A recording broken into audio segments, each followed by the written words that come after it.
The Hindu editorial, 5 seconds to go. Start. Pandemic forecasts must be used to induce changes and avoid worst case scenarios. A committee of experts, well regarded mathematicians and infectious disease experts appointed by the Department of Science and Technology to use mathematical modeling and forecast the course of the pandemic has brought good tidings. By their estimate, India passed its COVID-19 peak in September, and the decline in the overall caseload being observed for nearly a month now is to continue. Active cases, about 7.5 lakh now, are expected to drop below 50,000 by December, and by February the pandemic is likely to extinguish itself with only minimal, not zero, infections.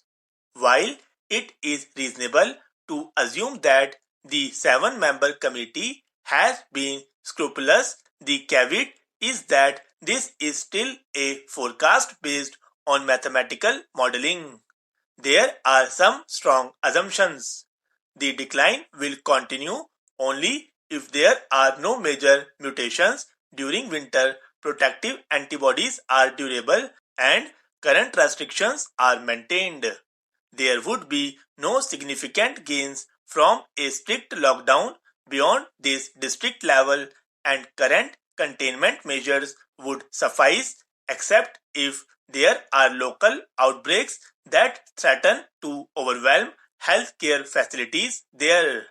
Their calculation also showed a peak by July latest with anything from 6 to 15 times the existing infections had there been no lockdown, or if it had been delayed to April.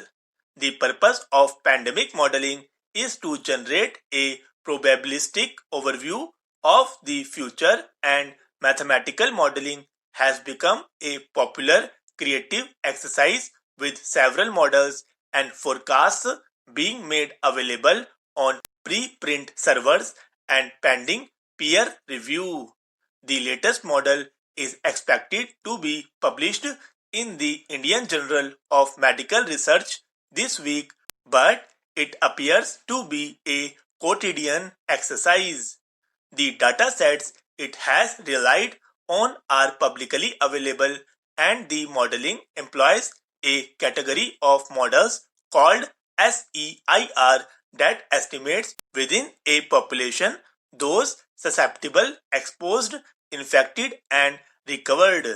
It is extremely dependent on the quality of data that is used as an input and relies as much on simplifying assumptions that sacrifice complexity for comprehension, but there is nothing to suggest from what is known about the exercise that it is more likely to be true than similar estimates from scores of models the world over that subscribe to a certain degree of rigor.